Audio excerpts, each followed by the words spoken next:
I brought it. Thank you. Thank you. Okay, thank you very much. Okay, I'm going to take Chairman's prerogative, since all of you have been waiting here all day, to make sure that we continue moving forward and get to this last bill so that you do not have to come back. And won't Chairman Rotz be surprised? Okay, so our last bill today is House Bill 1629. It was originally authored by Representative Boehning, and Chairman Rotz is the sponsor. He is still in Ways and Means, and so welcome to the Senate Education Committee, Representative Boehning. If you would introduce the bill, please. Thank you, Mr. Chairman, ladies and gentlemen of the committee. House Bill 1629 is various education issues, as the synopsis says. I will try to run through this as quickly as I possibly can. We put a number of different things in here. On page, first one is public records. If you look on page, it starts on the beginning section 1629, 1629 and section 1 runs all the way back, I believe, to page end of page 4 and into page 5. We have had several school districts, and we actually had several school districts testify in House Education about the fact that there's a number of public records requests where individuals come in and ask for every single email associated with, you know, whatever subject. And what's happening in our schools, because so much of our communications is now done by email, they are forced to go through, have somebody spend the time to pull all those emails together. Then they have to have staff spend time redact any type of information in terms of FERPA or HIPAA that would be there in place. So we worked with Steve Key and Hoosier Press Association to come together, actually have expanded a little bit further than what they had asked initially, so that we would allow for your first request up to 5 hours of research time would be at no charge. Beyond that, the school could charge prorated charges to, I think, maximum of $20 per hour, or the hourly rate of the person making the search, so that there would be, our schools wouldn't spend an inordinate amount of time and resources dealing with that.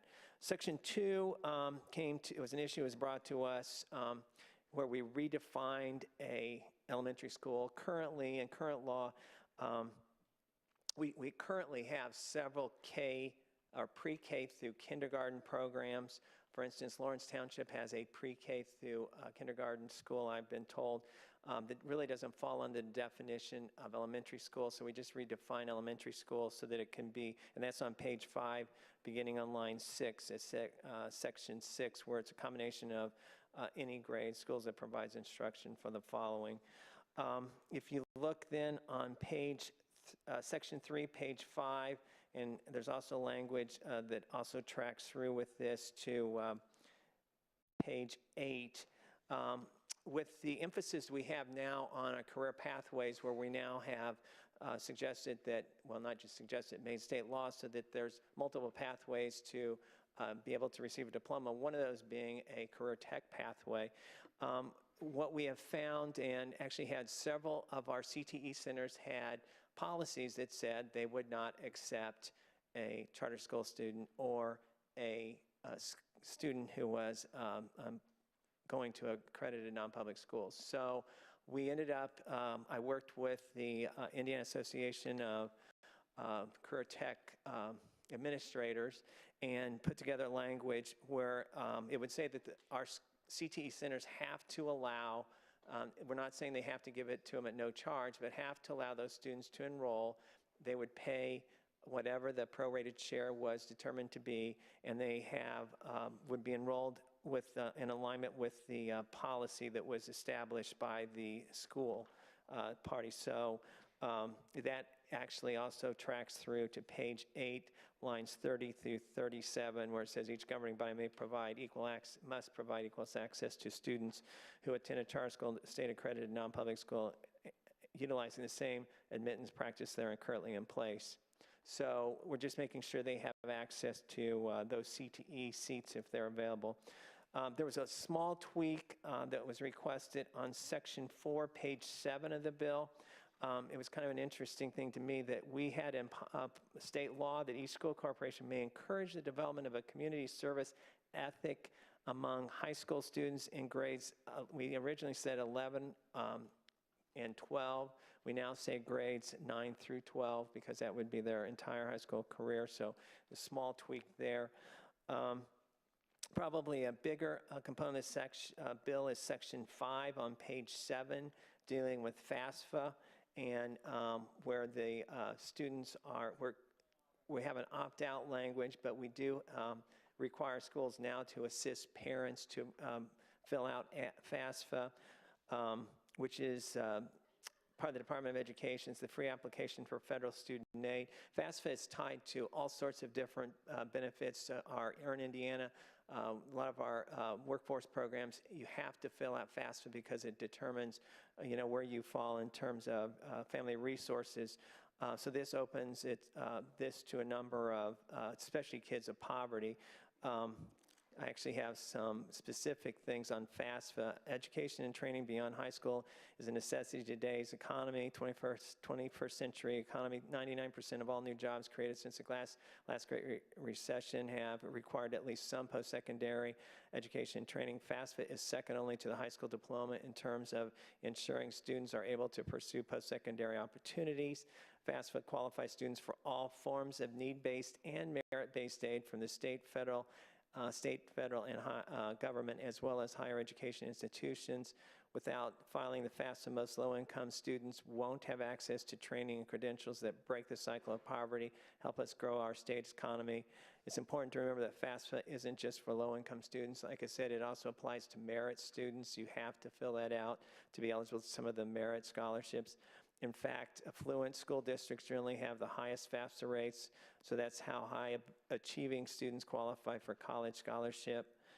Plus, now with the Governor's Next Level Jobs program, all Hoosier students, regardless of family income, qualify for tuition-free certificates that lead to high demand, high wage jobs, but they have to file a FAFSA to have access to those. So anyway, that's that component of the bill. And then the last section, Section 8 of the bill, deals with Earn Indiana. It would make internships and related work-based learning experiences are becoming an essential part of students' education today. These experiences enable students to apply when they learn in the classroom what they've learned, gain practical real-world experience, and see firsthand what it takes to succeed in the workplace. The state's Earn Indiana work-study program helps low-income students access these opportunities by supporting relevant paid partnerships at Indiana businesses and nonprofit organizations. This would make it available to high school students, not just those that would graduate and in post-secondary, especially with our emphasis on youth apprenticeships or youth engagement. It's a great tool for that. And with that, Mr. Chairman, I'd be happy to answer any questions. Okay, thank you very much, Representative Baining. Any questions? Yes, Senator Buchanan.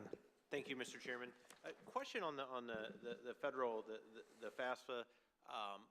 Will schools have to add any additional staff to do that or assist with that, or will that be able to be taken on by current staff? And then the way I read it here is it's required, but the principal can waive it. Is that correct? Or is that correct?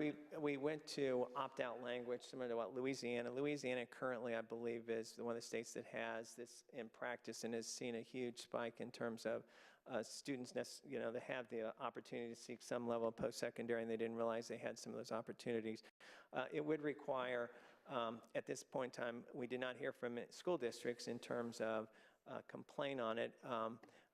It would require probably some assistance from counselors. I do believe, and I know CHE is here and they could probably answer this question better, but I do believe the feds are looking at a little bit easier format to move forward with this, because it is unfortunately a little bit difficult, and that's why I think it's especially incumbent upon us to make sure that those kids, especially kids of poverty, have somebody kind of coach them along to make sure that happens, because otherwise they're not going to be eligible for that aid.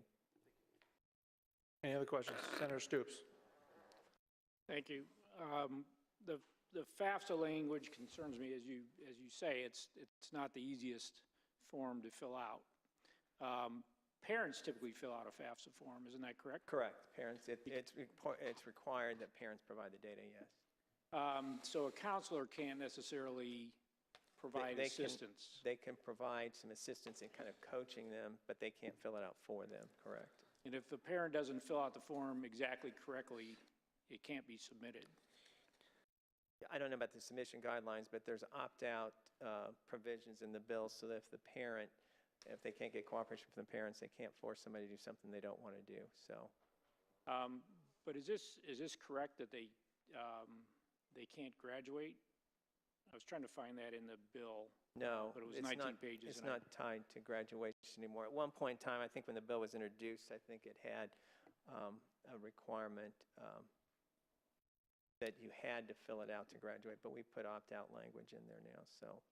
Now, so the parent or child has to actually opt out before they can graduate if the FAFSA form hasn't been filled out. They still have an opt-out requirement? Yeah, the opt-out, let me see, FAFSA is on section 5, page 7. Starts there.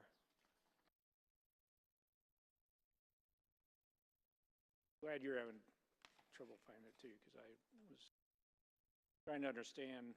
It's section 5. After June 30th, 2020, any Core 40 college preparatory models adopted by state board shall include the requirement that each graduating student shall submit to the FAFSA unless a parent or the student, if the student is an adult or is emancipated, signs a waiver in writing refusing to complete the application under this section, or if a graduating senior is not able to fulfill the requirements set forth in this section due to extenuating circumstances, the student's principal waives the requirement for the graduating senior to submit an application under this. So they will fill it out, but there's opt-out language so that the parent or the student, or if the student is an adult, they all have ways to opt out of filling this out.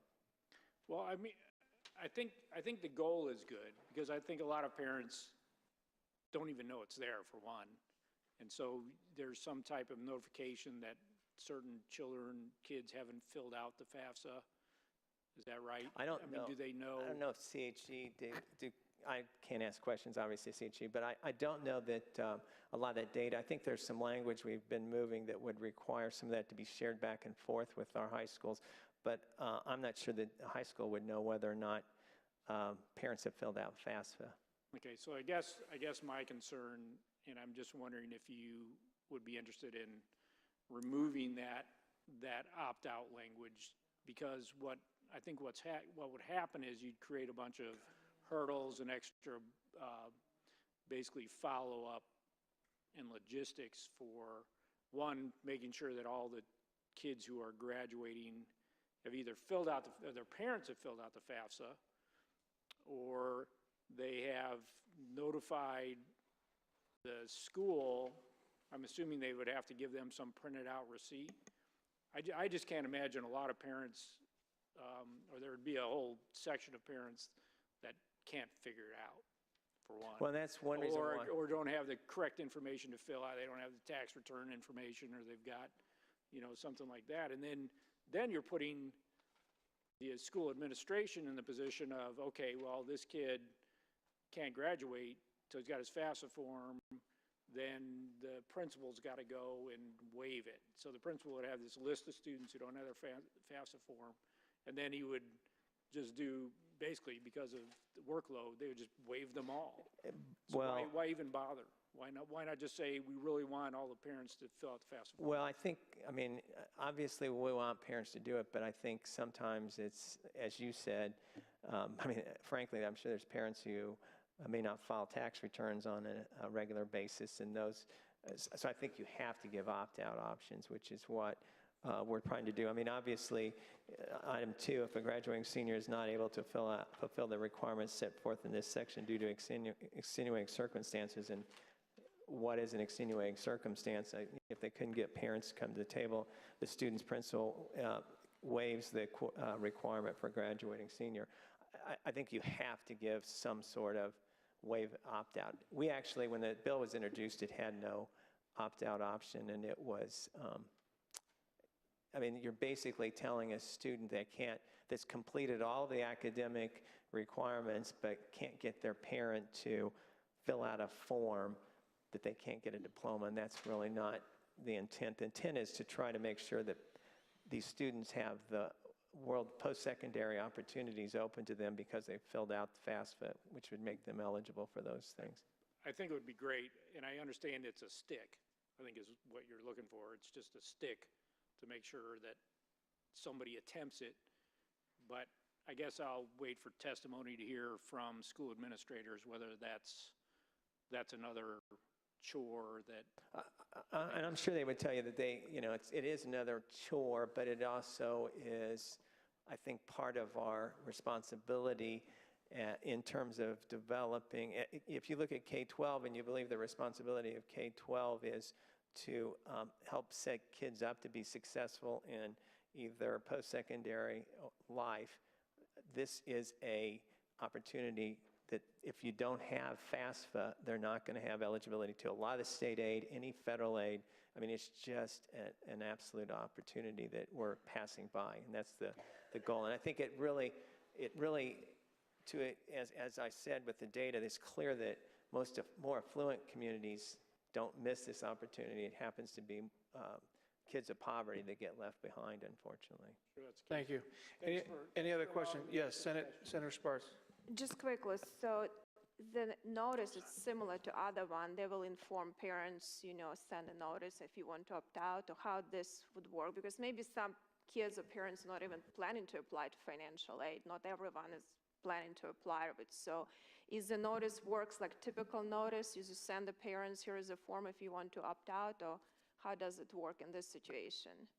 We don't specify how the schools, I mean, it specifically, like I said, the language is on page 7, line 5, where it talks about that the schools are to, as part of a graduating senior, shall submit it to the federal government if a graduating senior is not able to fulfill their requirements. So everybody's supposed to, so it's not an opt-in, it's an opt-out, so Right, to but speak. they will send that opt-out form to parents? They would send, I suppose if they couldn't get a parent, the way I would suggest it would probably implement, if they couldn't get a parent to, if they, for instance, would not be willing to fill it out, a parent or the student or an emancipated signs a waiver, so they just sign this waiver that you don't want your son or daughter to be engaged in this, and the waiver's not defined in statute at this point in time as to what that would be. And or number 2 is the principal, if they find that the student couldn't get anybody to participate, that they can say they were extenuating circumstances, so they would waive it. Just one quick question. We talk about public records. Would be survey that we just discussed, a CDC survey, do you know if that would be also considered a public record or not? We talk about public records, and maybe that's not a question that you look at. I mean, is this surveys, typical stuff like that is considered, could be requested from a school? I would say, first off, and you're mixing two bills, and I No, but just so the CDC survey that, from what I understand in our discussion in the House, was that is supposed to be anonymous, and so there's not actually going to be any name associated with it, so I don't know.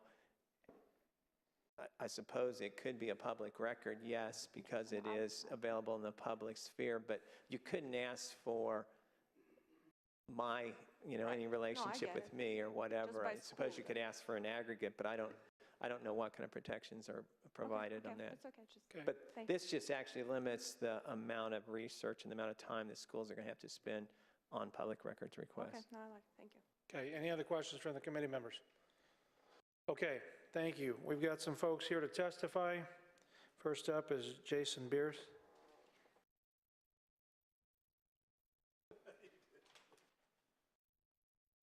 Good afternoon, Jason Bierce, the Indiana Chamber of Commerce. We rise in support of House Bill 1629. Representative Banning did a great job kind of outlining the rationale for one of the two issues I want to talk about, which is the FAFSA requirement. As many of you may know, Indiana is actually one of the most generous states in terms of need-based financial aid, but at the same time, we rank 27th nationally in FAFSA completion, which is, of course, how students access that aid. In contrast, Louisiana, that was also, kind of at the bottom of the barrel in terms of FAFSA completion, they adopted a very similar policy. They are now leading the nation in FAFSA filing at 77%. I would make an analogy with this policy proposal to the state's current policy around the Core 40 diploma, which is it's the default, the expectation, the assumption is that most students are going to complete that, but there's an opt-out for students and families that make a conscious decision that's not their plan or in their best interest. And I think that's what this bill is intended to do as well. We don't want to force students down a path that's not appropriate for them, but we don't want them to miss opportunities that they or their family aren't aware of. And as Representative Boehner rightly pointed out, low-income students, they have the most to gain from filing the FAFSA. They're also the least likely to do so. Less than half of our low-income families in Indiana currently file the FAFSA. So, take all the economic reasons in terms of where the economy is headed and all the jobs increasingly are requiring some sort of post-secondary education and training. We really see this as sort of a common sense approach to remove a barrier. It's both an equity issue and an economic development issue, which is similar to the second issue in this bill I'd like to talk about briefly, which is the expansion of the Earn Indiana program, which is a work-study program the state provides currently to help low-income college students access internship opportunities by subsidizing a portion of the compensation costs for the employer. This would open that to high school students as well. This aligns with the graduation pathways and the focus on more work-based learning. It also provides an incentive for employers to get in the game a little earlier and engage with students. At the risk of being redundant, last week in testimony on a different bill, I noted that our employer survey indicates that 80% of employers say talent is their top concern. We see this as one way to help employers grow their talent pipeline, and just as importantly, help students gain valuable work experience. And since this is for low-income students, we don't want to force them to make a decision between an unpaid internship and a minimum wage job that doesn't align with or further their career aspirations. So again, we see this as well-timed and well-aligned with what the state's trying to do to increase equity and economic development. And with that, I'd be happy to answer any questions you might have. Okay, thank you very much. Any questions from the committee? Okay, thank you. Next, we have Josh Garrison.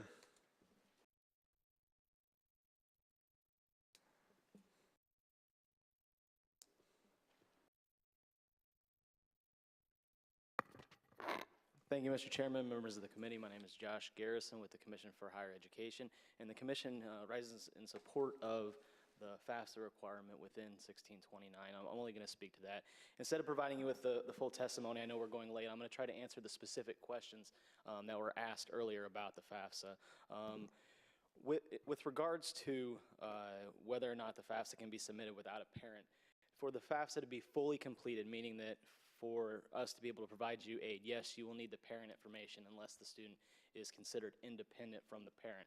However, for the purposes of submitting the FAFSA, they can still submit at the school without the parent information, and they would be allowed to submit the parent information later on. So there is a process where they would be able to do that. As the state FAFSA, or as the state higher education entity, we receive all FAFSAs filed by any student residing in Indiana or who puts an Indiana college on their application. Since we receive that, we are allowed to then share that information with the high schools throughout the state. However, we have to have a FAFSA data sharing agreement on file before we can provide the names of their students to them. So currently, we have about 60% of the schools entering into a FAFSA data share agreement, and the bill we're working with Representative Sullivan and Senator Rotz on, 1245, which passed out of this committee, would require us to enter into an agreement with all schools to be able to provide counselors with all of those names. At that point in time, it would be easier for the counselors to find out who has and who has not filed the FAFSA, as well as it would help with that tracking process.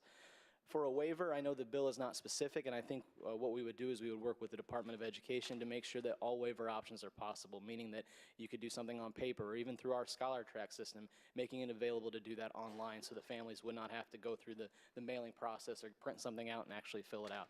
There's a possible way. There is one statistic I do want to provide you all with about FAFSA filing by a poverty district. And if you come from a school district that's in the bottom 10% of, or the highest 10% poverty rate in the state, you are like, or 46.8% of our students filed the FAFSA at those districts. If you come from a school in the top 10% of incomes in the state, over 65% of our students file the FAFSA at those districts.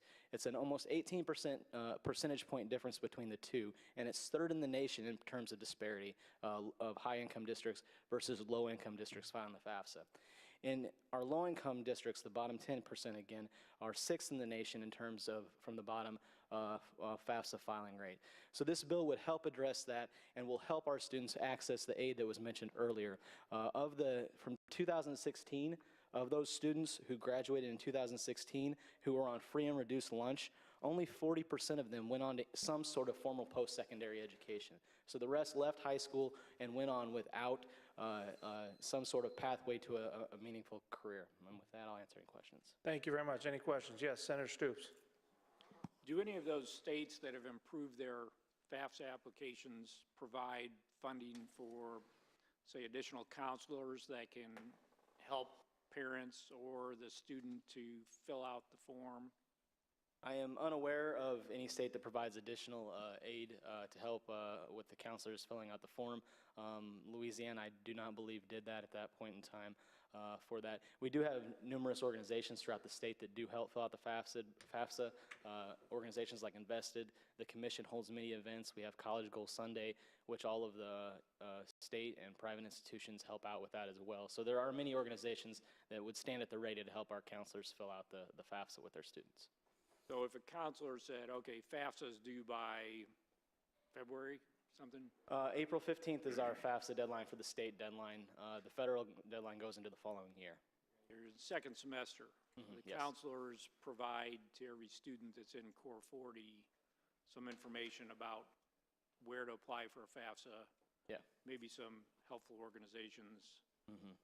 Is that typically what happens now in a school? It's going to vary by school district. Some do exactly that, some may do less, and some do significantly more, where they take all of their students down to the computer lab and start the FAFSA with them, because they can start the FAFSA with the students without the parent there. So it's going to vary significantly by school district on what they're doing to help students fill the form out. Thank you. Thank you. Any other questions from members of the committee? Okay, thank you very much. Next, we have John Elsesser.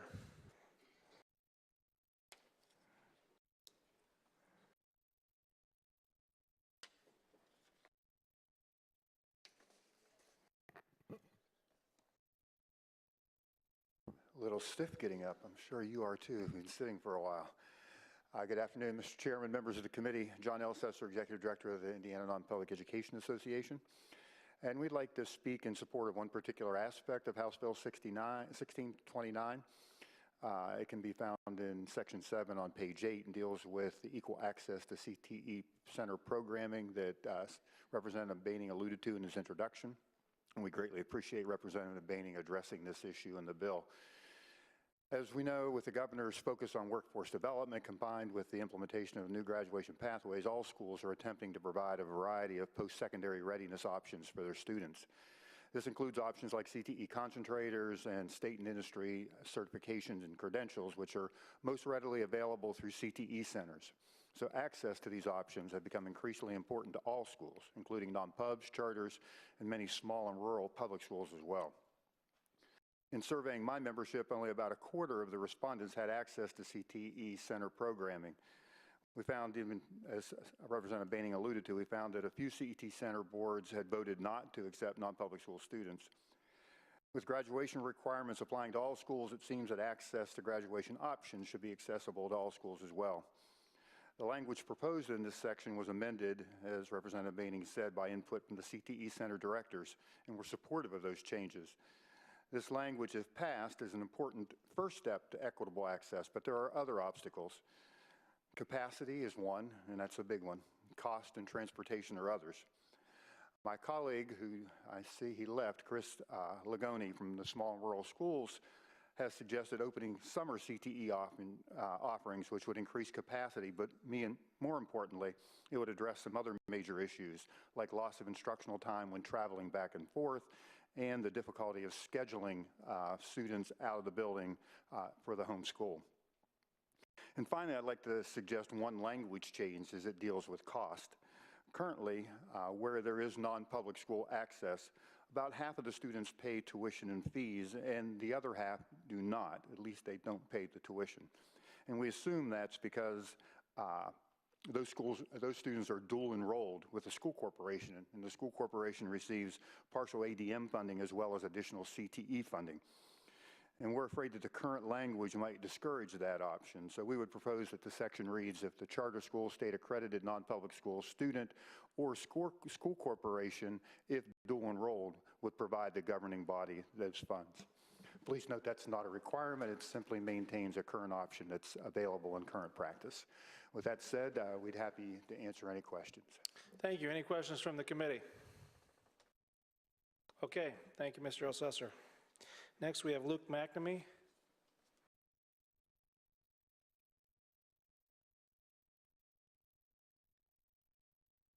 Otherwise known as Caitlin Bell, apparently. Okay. Luke had to go to law school, Yeah. so you're stuck with me. Okay. Caitlin Bell from IQE. I will say ditto to what John Elsesser said. We're supportive of giving access to, or not limiting access to students from charter schools or non-public schools. Thank you. Any questions from the committee? Okay, thank you. Next, Lisa Tanzel.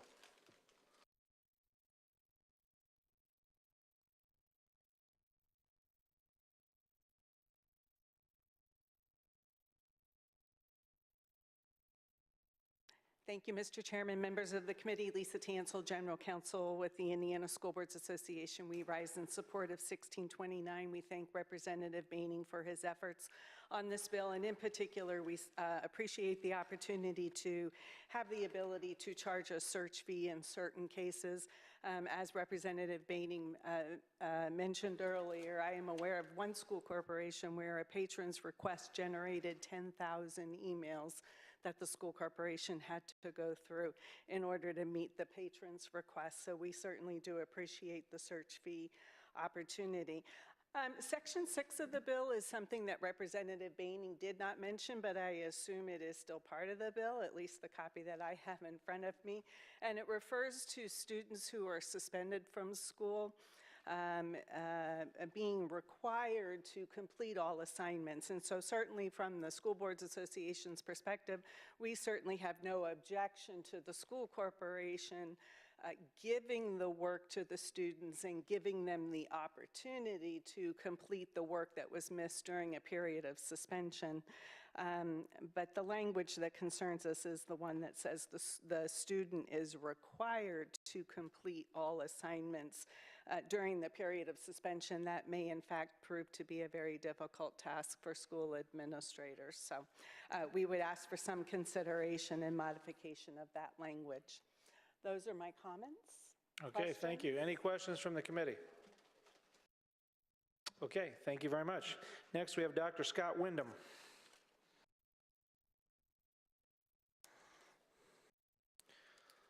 Dr. Wyndham, welcome to the Senate Education Committee. Thank you, Senator Crane.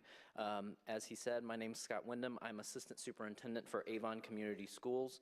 Thanks to Chairman Rotz and Boehning for understanding the problems that we frequently address, including the issue of burdensome records requests that take away precious resources from our classrooms. I appreciate the attention of the committee members regarding this bill, and particularly Senator Crane, who's always been a supporter of Avon schools.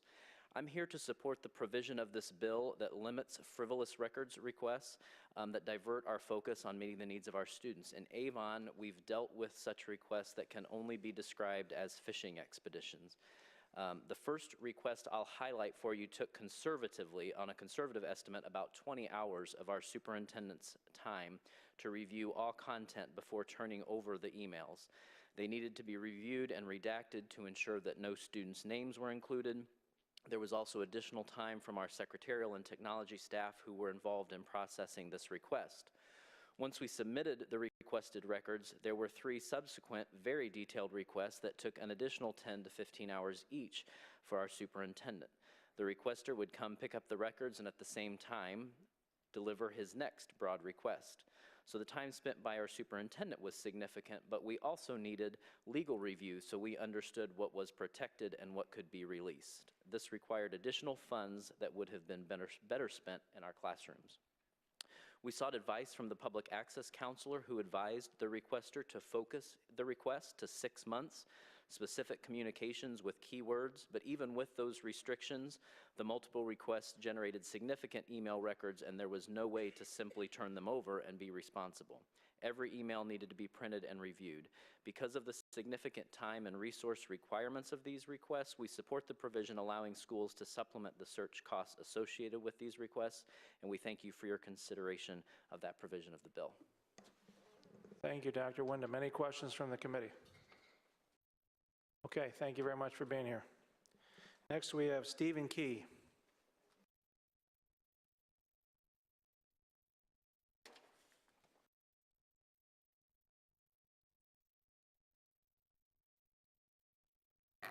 Thank you, Mr. Chairman, members of the committee. Steve Key with the Hoosier State Press Association, here mainly to speak to Section 1, to give you some background and explain and answer any questions you might have about this.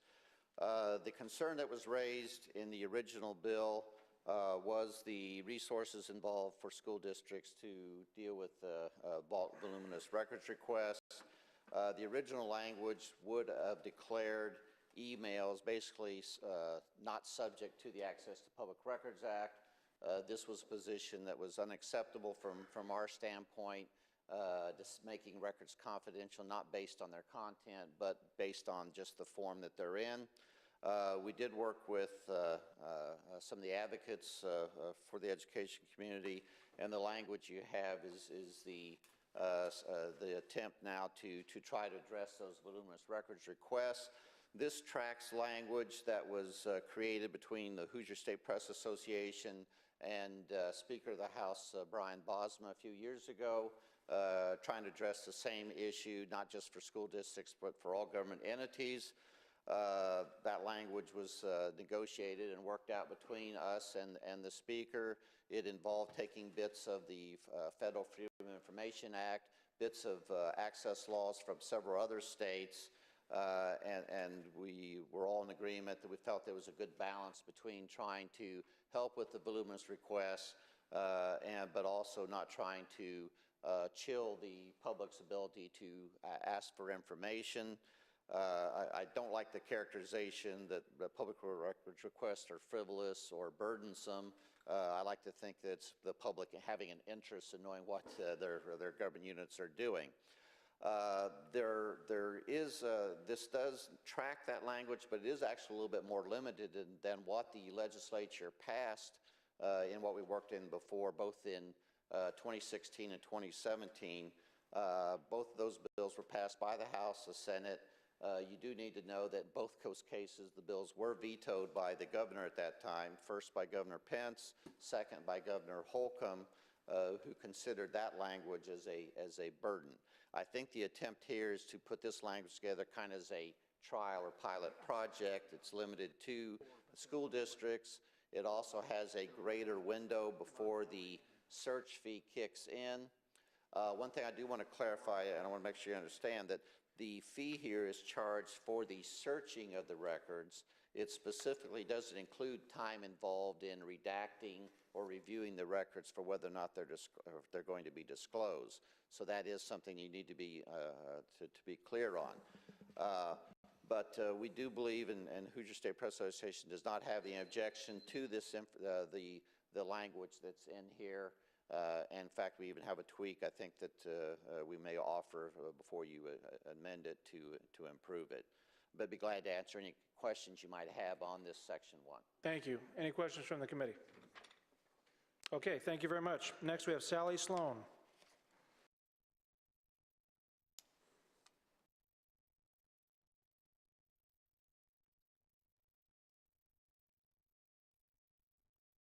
Good evening. I'm Sally Sloan with AFT Indiana. I rise just to speak to one portion of the bill, and that is the portion on page 5, changing the definition of elementary school. I'm not sure where this comes from, but all I see that it does is expands the opportunity for vouchers. My organization is opposed to expanding vouchers. Representative Boehning mentioned Lawrence Township Pre-K, and that would make them a school, and I don't see what effect that would have. Thank you. Any questions from the committee? Okay, thank you, Sally. Next is Tim McRoberts.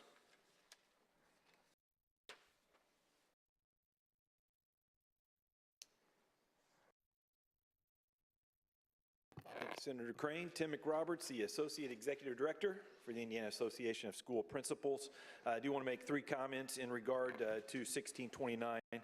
Number one, we are in favor of the fee for the records search emails. We think that's a good thing. We do have concerns on the FAFSA requirement, and I appreciate Senator Buchanan and Senator Stoops asking. It will put an additional burden of time on our schools, particularly counselors, and some administrative assistance in regard to tracking that. You know, the original bill did say that as a graduation requirement. We were really concerned about that, but it has been changed. We understand the spirit behind that requirement, but, you know, just requiring that of our students, I think is going to be burdensome on a lot of people. It does have an opt-out or a waiver, whatever you want to call it. You know, if a principal ends up waiving 50% of the graduating class because they can't get parents to fill out the form, does that get called into question of the individual schools, you know, having too many waivers on that? We'd be happy to be a part of any conversation, how we can get participation up with the FAFSA, but we just are not really thrilled about making that a requirement for our students. And then I do want to also mention the out-of-school suspension language that Ms. Tanzel talked about. That was amended during the House committee. And again, we understand the reasoning behind this language. When students get suspended, they get behind. It's one of the consequences of being suspended for whatever reason they were. But we don't understand the wording of that. It says that suspended students are required to complete all assignments. I mean, I think the expectation in our schools are that students do all the work that they're given. You could say we require all students, whether they're suspended or not, to complete work, but they don't. And, you know, with the verbiage of this legislation, I don't know what we're supposed to do with suspended students when they don't do the work that's required of them.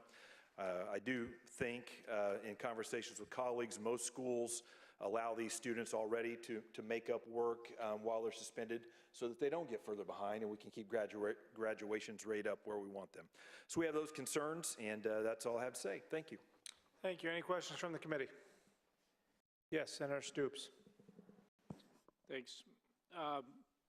So I guess dealing with suspended students and their requirements, what was the reasoning behind putting that in? Was there some school that, I guess I see your point is that's already the requirement, that they make it up.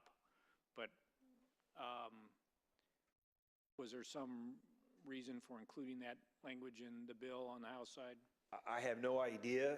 It was amended into this bill after the testimony had already been provided on this bill the week before, so there was no testimony allowed on that amendment. It was just amended in at the House meeting. So I don't know what the...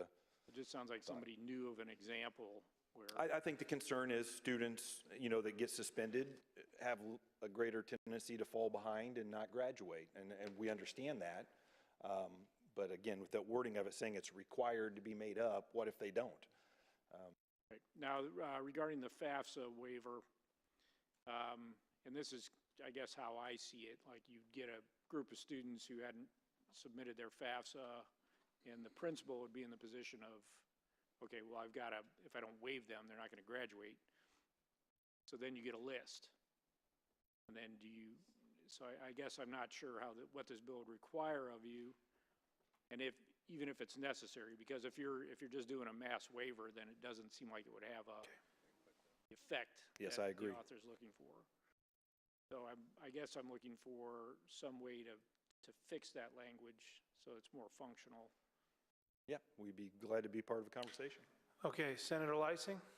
Just a quick question. It's also about FAFSA. You see that the people that might not want to do that would be the people that plan on just writing a check for college and they don't want to disclose their information, maybe?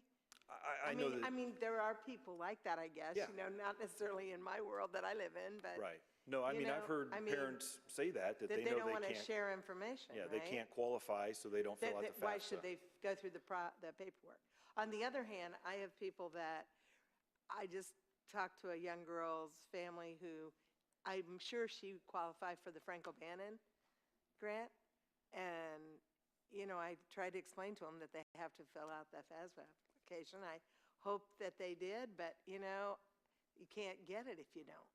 So, I mean, I can almost sit here and debate both sides of that issue because, you know. I understand. We understand the But reason I don't behind it. know the solution, but I think it's a problem, probably. Thank you. Senator Rotz has a question. How are you, sir? I'm great. How are you doing? I'm doing all right.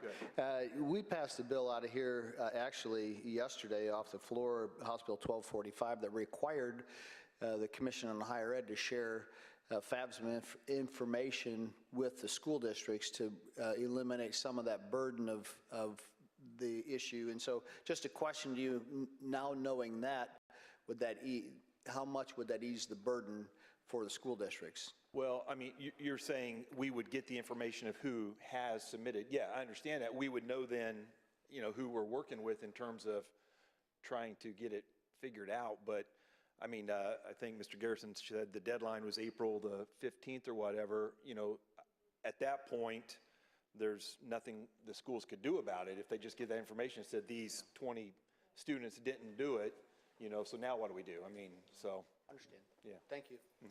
Any other questions from the committee? Okay, thank you very much. Next, we have Joel Hand.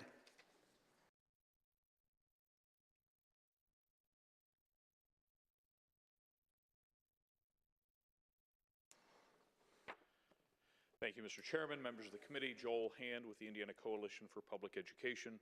We rise with objections to one particular section of the bill, that being Section 2 on page 5. This is the part of the bill that changes the definition of an elementary school. I mentioned my opposition to this when we testified on it over in the House, and this is the only part of the bill that our group takes a stance on. Representative Baining mentioned in his presentation of the bill that there was a school in Lawrence Township that was affected by this that is a pre-K kindergarten bill. But I don't see any explanation within the fiscal note about how this change impacts that particular school or any other public school in Lawrence Township.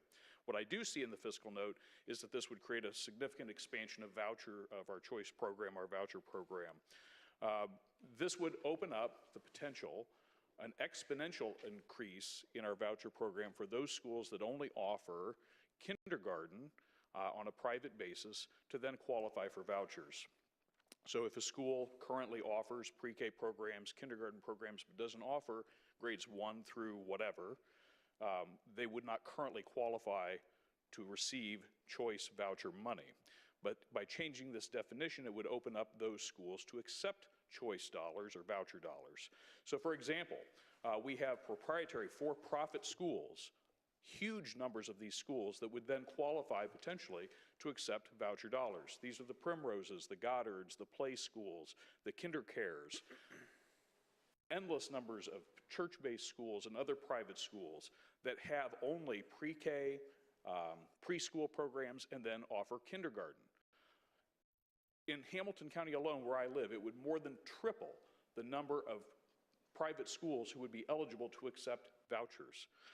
The fiscal note makes a mention in the last sentence of this comment on the definition of elementary on page 2 of the fiscal note that if the bill allows more students into the choice program, that state expenditures would likely decrease. But quite honestly, this is flat wrong.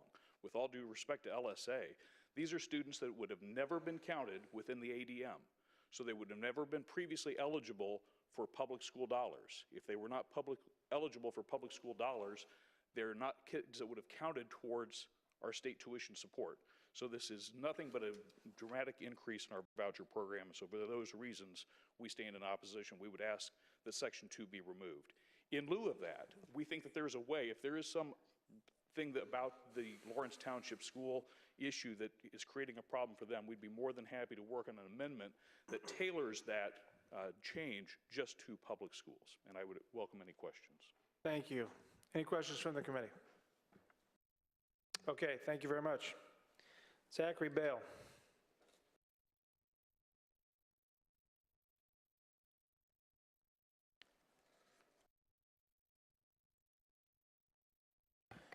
Thank you, everyone. Good evening. It was a good afternoon earlier.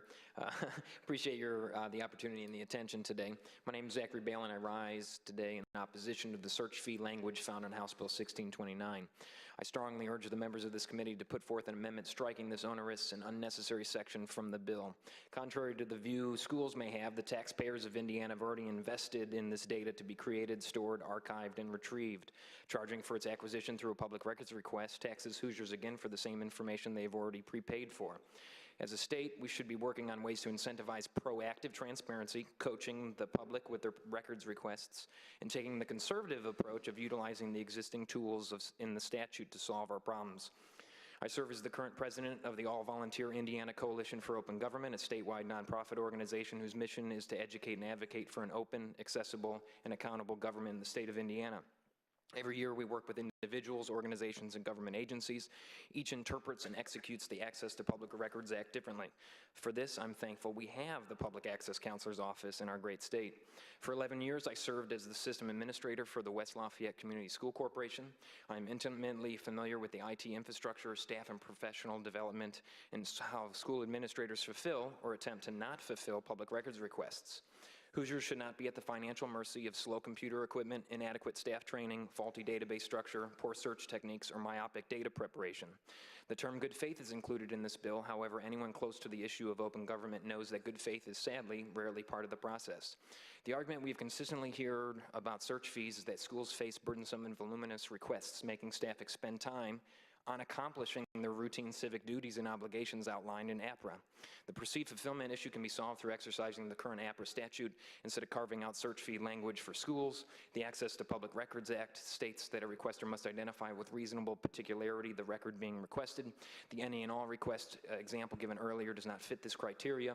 And although I may not agree with Luke Britt, in all instances, the Public Access Counselor's Office has continued to refine and shape how reasonable particularity is defined. Mr. Britt consistently broadened the interpretation, increasing its efficacy as a tool for government agencies, especially when faced with a voluminous request. All of this is well documented in the opinions available through the PAC's website, an example of proactive transparency. It was stated earlier that the research time would be covered by this language as well. The current version is a bit confusing, but I would also urge against any language that changes or that would allow schools to charge for the examination and review to determine if a record can be released. Again, Indiana taxpayers have already invested in this public information. To conclude, I urge this committee to stand with open government and the Hoosier taxpayers by striking the school search fee carve-out language in House Bill 1629. Thank you.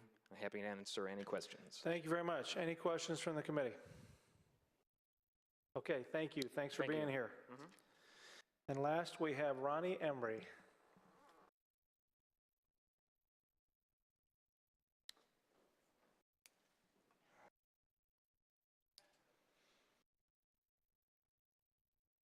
Ronnie Embry, Indiana State Teachers Association.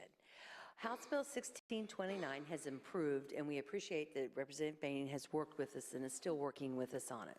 One concern in Section 1 that he's working with us on is that we want to make sure that information that's provided to exclusive representatives in the state are not charged when dealing with representation issues, bargaining purposes, because when you're bargaining or doing discussion, the only one that can give you that information is the administration.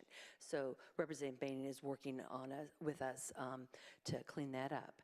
Our second concern is in Part 2 about the inadvertently opening up the voucher program to schools. I actually live in Lawrence Township, and I help negotiate the early learning centers for kindergarten, and we want to make sure they're protected.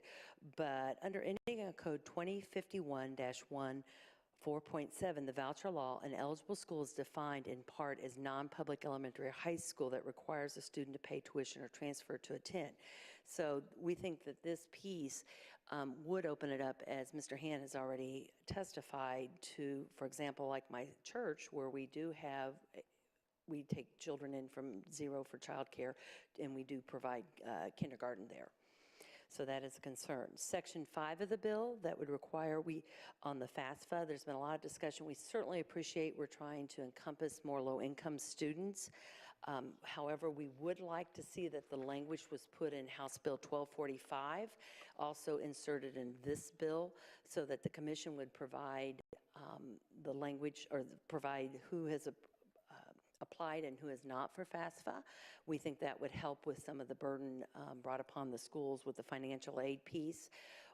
We still have a concern that if a parent doesn't sign, that if there's a school with a high population where parents don't sign the waiver, we appreciate the intent. We do want to see more children that are students that qualify for government funds to go to school have those opportunities. Section 6 of the bill, we have a concern in there. IST believes that the contact information in there, it deals with students being suspended. One of the things is that students are required to complete work. We think maybe if the wording was changed to expect it, that way the burden's on the student, not on the school. The other piece is that it has a provision in there that specifically says that teacher contact information will be given. We would like that information limited to school contact and that the contact be limited to normal working hours. If the teacher chooses to contact the student outside of working hours, that's the teacher's choice, but we don't want students being given private information of educators and being called late at home. Section 7 required the board to operate a career and technical ed. We just want to make sure that the students that reside in that district are given preference first and then the outside, but we appreciate that they've worked on this language. Thank you. Any questions from the committee? Okay, thank you, Ronnie. Thank you. Representative Baining, would you like to close? Sure. Thank you, Mr. Chairman. I'll try to answer a couple questions. In regards to the fee for the public records request, we do currently charge, other units of government do charge fees when somebody comes in and asks for things from a clerk's office or different agencies, they do have to pay fees. So what we're trying to do is make sure that the resources are spent for kids and get to the classroom rather than have to spend a lot of time on the administrative costs of that. I do apologize that I did not mention the discipline language. That question was asked. It was actually added in committee. It was actually a point to Senator Stoops. Representative Smith actually brought up this language, and with the concern that if you have a student that's suspended, if they get no education, get no additional studies, that they're going to fall farther and farther behind. And the intent is to make sure that we keep them moving forward. I would openly think that if we change the language from required to expect, it would be a change that I think the House would definitely find very appropriate. But I think it's just making sure that the students continue. They're being disciplined, but we don't want them to fall further behind and become a greater problem. So I think that's a real important problem that we need to deal with. Under FAFSA, 75% of the kids, Louisiana was lowest in the country. They now have 75% of their students currently completing FAFSA. Tim McRoberts, when asked the question, what if by Senator Lysing, what if a parent didn't want to do it because of they have their finances, they don't want to disclose those? That's clearly a option for a waiver under Section 1, where a parent or the student, if the student is an adult or an emancipated, signs a waiver in writing refusing to complete the application. But I mean, if our goal is to make sure these students have access to the many different opportunities we have in Indiana, they have to fill out FAFSA, and it really definitely hits, and I hit kids of poverty most adversely. And I guess I also would call out to Tim, if Tim, it's the first time that I've heard him say that he was willing to come up with a solution, so I would challenge him to come to me and let me know what his thoughts are on that, because it's the first time I've heard that. And then on the elementary schools, yes, there is, under the voucher law, if you are have a On My Way pre-K voucher. So if you're in the pre-K program, so this would be for schools that are configured like pre-K to kindergarten, you could be eligible for a voucher in kindergarten if you were a recipient of an On My Way pre-K. It would only make, if you were just that configuration pre-K to K, you are only eligible for a voucher for that kindergarten year. You also are technically would be eligible if you are in a F school district. If the school district was a failing school district, you would be eligible. It is not true that a KinderCare, because those are not accredited non-public schools that are not accredited by the state of Indiana, would not generally be available to those type of programs. So they have to meet all the accountability requirements that our traditional schools do. With that, I very much would appreciate your support and consideration. Thank you. Thank you, Representative Baining. That concludes our public testimony. I just want to say thank you very much to all of you for hanging in there. You get the Perseverance Award.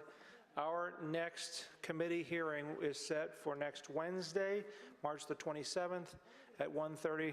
This concludes our Education Committee.